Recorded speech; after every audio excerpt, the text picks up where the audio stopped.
नमस्कार, आप देख रहे हैं न्यूज 18। मैं हूं आपके साथ मेनका चौधरी और पहली खबर वाराणसी से बड़ी खबर है, जहां पर ज्ञानवापी के एएसआई सर्वे का मामला। एएसआई रिपोर्ट पर फैसला अब कल आएगा। कल तक के लिए फैसला टल गया है। सर्वे रिपोर्ट पर 6 जनवरी को फैसला आएगा। तो ज्ञानवापी का ये मामला, जिसमें अब एएसआई की रिपोर्ट पर फैसला कल तक के लिए टल गया है। आज ये फैसला आना था, लेकिन आज फैसला नहीं आ सका। अब 6 जनवरी तक फैसला टल गया है। बड़ी खबर है वाराणसी से।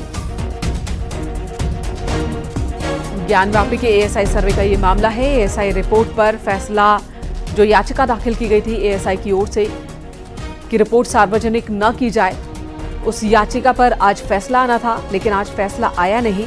अब ये फैसला कल आएगा। कल तक के लिए फैसला टल गया है। उपेंद्र द्विवेदी हमारे सहयोगी इस वक्त हमारे साथ मौजूद हैं। उपेंद्र, आज फिर फैसला नहीं आया, इंतजार हो रहा था, कल तक के लिए टल गया है। आखिर क्या क्या आधार एएसआई ने दिया है इस रिपोर्ट को सार्वजनिक न करने के पीछे? देखिए, एएसआई ने जो सबसे बड़ा आधार दिया है वो दिया है 1991 के केस का, जिस पर अब 19 जनवरी की तारीख लग गई है। फास्ट ट्रैक कोर्ट में मामला चल रहा है। उसमें भी एएसआई के अब तक हुए सर्वे की रिपोर्ट देनी है। तो ऐसे में एक आधार वो दिया है। दूसरा, उन्होंने राम मंदिर को लेकर भी कहा है कि अभी लोकार्पण है, तो उस वजह से भी चूंकि मामला सेंसिटिव है ये। तीसरी एक जो बड़ी वजह मानी है, उन्होंने कहा कि अभी चूंकि उनको उस रिपोर्ट को तैयार करना है, तो ऐसे में 4 सप्ताह का वक्त देना, उस केस में रिपोर्ट दाखिल करना है। तो ये 3 बड़ी वजह दी है और जिसके कारण उन्होंने 4 सप्ताह का समय भी मांगा है। इसके अलावा जो वजू खाने में मछली का टैंक है उसको साफ करने का मामला और व्यास जी के तहखाने के मामले पर भी फैसला आना था। तीनों पर फैसला कल तक टल गया। हमारे साथ सुभाष जी खुद है। सुभाष जी, कल कितनी उम्मीद है? क्या 3 जो एएसआई वजह मान रहा है, वजह दे रहा है, आप लोग उससे सहमत हैं? देखिए, उम्मीद पे तो पूरी दुनिया कायम है। हम लोगों को उम्मीद आज भी था कि आज फैसला आएगा, लेकिन अब कोर्ट की अपनी परेशानियां हैं, जिसकी वजह से निर्णय कोर्ट नहीं ले पाया है आज। अब रह गई बात भाई, ये एएसआई द्वारा जो प्रार्थना पत्र दिया गया है कि 4 सप्ताह तक इसको बढ़ाया जाए, उससे हम लोगों के सहमत होने का कोई मतलब नहीं, क्योंकि एएसआई का काम समाप्त हो चुका है। एएसआई कोई पक्षकार तो है नहीं। एएसआई का काम केवल सर्वे करना है, सर्वे करके रिपोर्ट दाखिल कर देना है कोर्ट में। लेकिन उन्होंने 1991 का केस का भी हवाला दिया कि उस पर भी उनको रिपोर्ट जारी करना है। फास्ट ट्रैक कोर्ट में मुकदमा चल रहा है, 19 जनवरी उसकी तारीख लगी है। अब ये जो हमारी 5 बहनों ने जो दाखिल किया था, वो जो जिसकी मांग पे, जिसके प्रार्थना पत्र पे ये सर्वे हुआ है, एएसआई सर्वे हुआ है, ये हमारे मुकदमे में हुआ है। अब आप एविडेंस के रूप में किसी भी मुकदमे में आप इसको यूज़ करिए, वो विषय अलग हो गया। कल कोई मुकदमा हो, एएसआई सर्वे बार बार तो होता नहीं है। आप तो उस सर्वे, कल उम्मीद है पूरी? बिल्कुल, हमें पिताजी कितनी उम्मीद है? कल पूरा विश्वास है। आप लोग एएसआई की दलील से सहमत हैं, जो कह रहे हैं कि 4 हफ्ते का वक्त, आपको लगता है 4 हफ्ते का वक्त दिया जाना चाहिए? नई रिपोर्ट सार्वजनिक होनी चाहिए 4 हफ्ते तक? देखिए, कुछ हो सकता है उनकी मजबूरी हो, और 2 तहखाने भी बचे हैं, तो हो सकता है उनकी मजबूरी। ठीक है, तो एएसआई ने रिपोर्ट सार्वजनिक न किए जाने की मांग की है। फैसला कल आएगा जिला अदालत की ओर से। उससे पहले इसे लेकर अलग अलग राय भी है।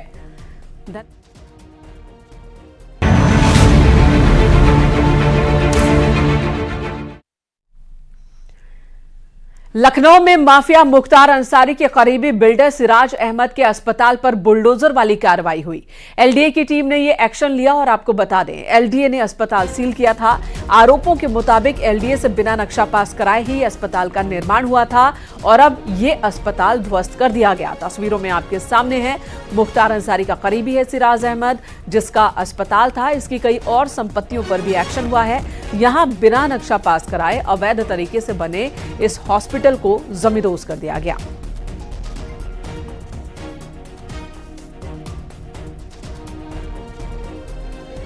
तो सिराज अहमद का अस्पताल, जो कि अब ध्वस्त हो चुका है, जमींदोज हो चुका है। सिराज मुख्तार अंसारी का करीबी है सिराज अहमद, और यह हॉस्पिटल अब मिट्टी में मिल चुका है। मुख्तार के करीबी बिल्डर है सिराज अहमद, और इसके नाम पर कई और संपत्तियां थी, उस पर भी एक्शन हुआ है। बताया जा रहा है कि मुख्तार की ही ये संपत्तियां हैं जो इसके नाम पर, और अस्पताल पर बुलडोजर वाला एक्शन हुआ। एलडीए की टीम ने ये कार्रवाई की है। 3 तस्वीरें इस वक्त आपके सामने हैं, जहां पर ताबड़तोड़ एक्शन लिया गया।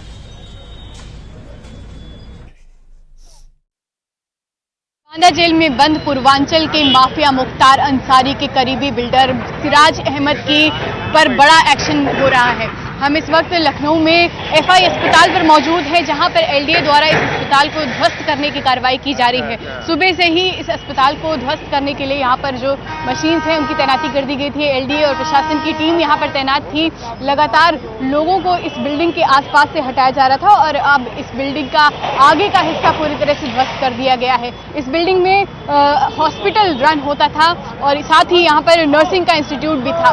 यहाँ पर 24 दिसंबर को इस बिल्डिंग को सील कर दिया गया था और आप देख रहे हैं कि कई सारी मशीन्स के जरिए इस पूरी बिल्डिंग को ध्वस्त करने की कार्रवाई की जा रही है। आगे के हिस्से में इस बिल्डिंग के कुछ दुकानें भी बनी हैं, उनको भी यहाँ पर 24 दिसंबर को ही सील कर दिया गया था और कहा जा रहा है कि ये जो नक्शा है वो पूरी तरह से अवैध है, वो LDA द्वारा पास नहीं है। हम आपको ये दुकानें भी दिखाते हैं कि यहाँ पर कई सारी दुकानें हैं जो कि LDA द्वारा सील की गई हैं। इन पर शटर्स पर आप देख रहे हैं यहाँ पर लिखा हुआ है कि LDA द्वारा सील। डेट भी पड़ी हुई है कि 24 दिसंबर 2023 को ये जो दुकानें हैं वो सील की गई थी और यहाँ पर लिखा भी है कि ये निर्माण अवैध है और ये पूरी जो बिल्डिंग है हॉस्पिटल के आगे के हिस्से में ये दुकानें बनी थी और इस बिल्डिंग को अब ध्वस्त किया जा रहा है क्योंकि इसका जो नक्शा है वो LDA द्वारा स्वीकृत नहीं है, पास नहीं है। ऐसे में इस पूरे अस्पताल को यहाँ पर गिराया जाएगा। साथ ही सिराज अहमद का ही FI टावर जो ठीक इस अस्पताल के पीछे की तरफ है, उसकी भी 2 फ्लोर्स को अवैध बताया गया था। ऐसे में वहां पर 24 अपार्टमेंट जो थे उनको वेकेंट करा लिया गया था, उनको नोटिस पहले से ही दे दिया गया था और यहाँ पर आज इस अस्पताल पर ये कार्रवाई हो रही है। 24 दिसंबर 2023 को इस अस्पताल को सील कर दिया गया था और जिसके बाद आज की डेट तय की गई थी इसको वेकेंट करने की। हम आपको दिखाते हैं भारी संख्या में पुलिस बल भी यहाँ तैनात है क्योंकि ये मेन रोड के पास अस्पताल है, बर्लिंगटन चौराहे के ठीक पास में अस्पताल है। ऐसे में कोई अनहोनी ना हो, लोगों को कोई नुकसान ना हो, जो मलबा गिरे उससे कोई दिक्कत ना हो, उसको देखते हुए यहाँ पर भारी संख्या में पुलिस बल भी तैनात है। इधर प्रतापगढ़ में नगरपालिका की जमीन पर किए गए अवैध कब्जे पर भी कार्रवाई हुई है। बुलडोजर से हटा दिया गया अवैध कब्जे को। अवैध कब्जे पर करीब 2.5 घंटे तक यहां पर एक्शन चला और इलाके में हड़कंप मचा रहा। प्रशासन अयोध्या हाईवे किनारे नगर कोतवाली के चिलबिला इलाके में बुलडोजर कार्रवाई हुई है। आपको बता दें प्रयागराज हाईवे किनारे ये एक्शन लिया गया। नगरपालिका की करोड़ों रुपए कीमत की भूमि पर अराजक तत्वों ने अवैध तरीके से कब्जा किया था और इस कब्जे को हटाया गया।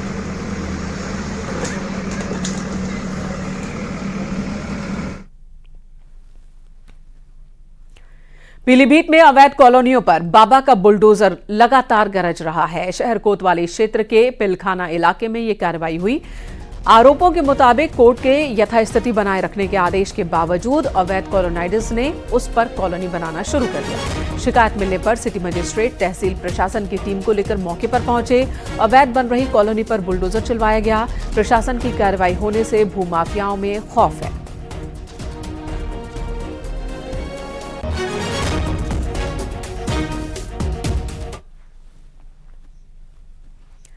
प्रयागराज में माफिया अशरफ की पत्नी जैनब फातिमा के मकान पर बुलडोजर चलेगा। पूरा मुफ्ती इलाके के सल्लाहपुर में वक्फ बोर्ड की जमीन पर बने इस मकान पर बुलडोजर एक्शन होगा। PDA ने ध्वस्तीकरण का नोटिस जारी कर दिया है। आरोपों के मुताबिक अशरफ की पत्नी जैनब फातिमा और उसके भाई जैद और सद्दाम ने 7 बीघा जमीन कब्जा कर ली है। जमीन कब्जा करने को लेकर नवंबर महीने में एक FIR भी दर्ज हुई थी। इस मकान को धूमनगंज थाना पुलिस ने 3 दिसंबर को गैंगस्टर एक्ट के तहत कुर्क किया था। आपको बता दें उमेश पाल शूटआउट केस में जैनब फातिमा को भी आरोपी बनाया गया है। फिलहाल जैनब फरार चल रही है।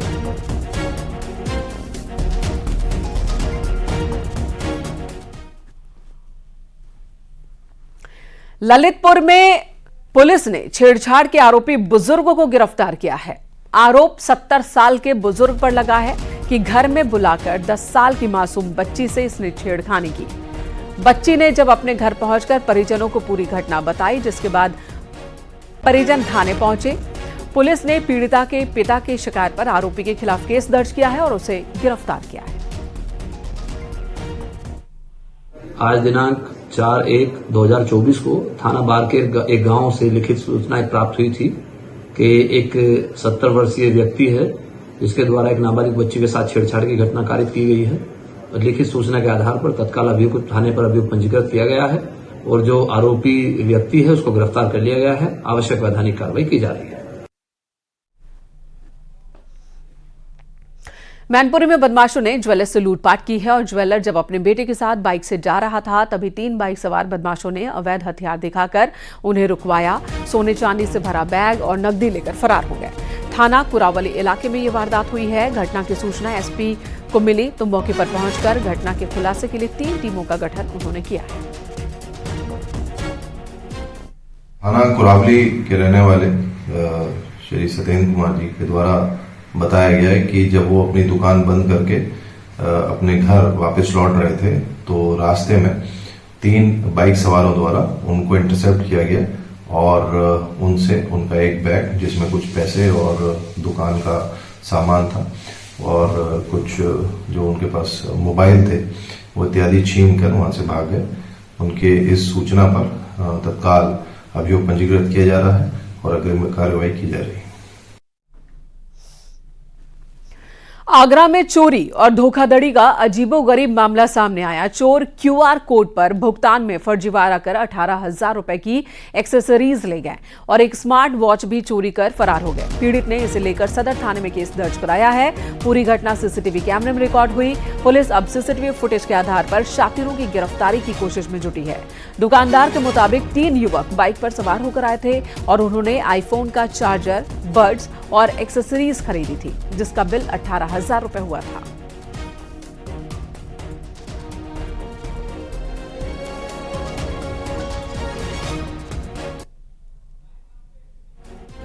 तो 18,000 रुपए का सामान खरीदने आए थे ये। इसी बीच इन 3 बदमाशों ने गिरफ्तारी के प्रयास में इनकी जुटी है पुलिस, लेकिन इन 3 बदमाशों ने इलाके में सनसनी मचा दी है। 18,000 रुपए की एक्सेसरीज लेकर भाग निकले। स्मार्ट वॉच की भी इन्होंने चोरी की है।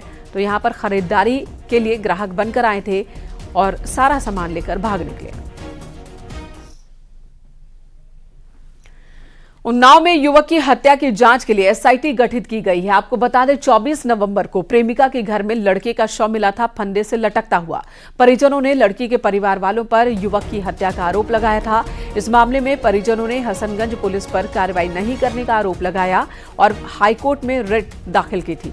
हाईकोर्ट की फटकार पर एसआईटी अब जांच करने पहुंची। एसआईटी ने घटनास्थल का निरीक्षण किया। परिजनों के बयान दर्ज किए गए। हसनगंज कोतवाली क्षेत्र में ये वारदात हुई थी।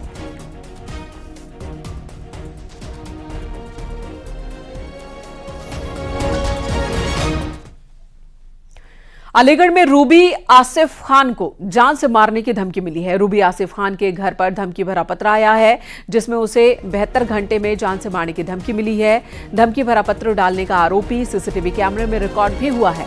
आपको बता दें इससे पहले भी बीजेपी नेता रूबी आसिफ खान के परिवार पर हमला हो चुका है। घटना की सूचना मिलने पर सीओ पुलिस के साथ मौके पर पहुंचे। मामले की तफ्तीश शुरू की गई है। रोरावर थाना इलाके का ये मामला है।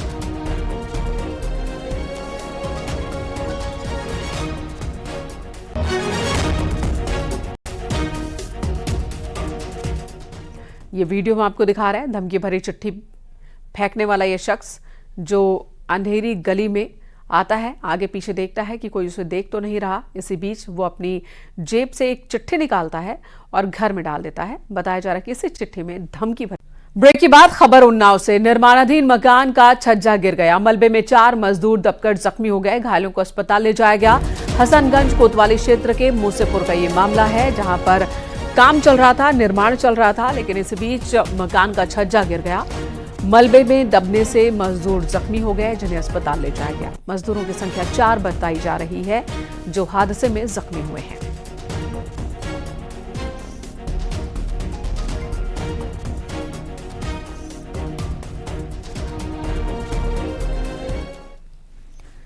धान खरीद में अमेठी जिले ने नया कीर्तिमान स्थापित किया है। पूर्वी उत्तर प्रदेश में धान खरीद में अमेठी तीसरे स्थान पर, जबकि मंडल में पहले स्थान पर है। धान बेचने के लिए अब तक 33,000 से ज्यादा किसानों ने अपना पंजीकरण करवाया।